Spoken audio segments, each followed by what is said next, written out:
Hey there, Jan from Protection. We've just installed wall panels, roof lining and a floor in the short wheelbase Vito. And to give a bit of an idea what the products will look like installed and finished, here is a video. So this is the wall panels with a little protection pit in the middle. Top and door panels, we replaced them because the bars are stronger. The floor,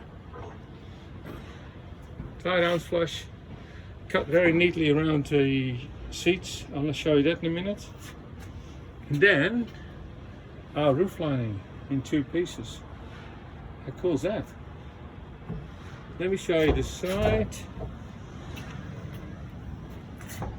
So the floor is cut neatly around the base of the floors. So these are the wall panels, top and bottom.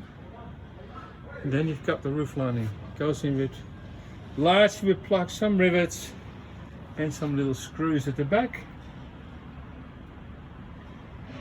Cut around the light, cut around, and the lining sits on top. The wiring sits on top. This is Jan from Protection.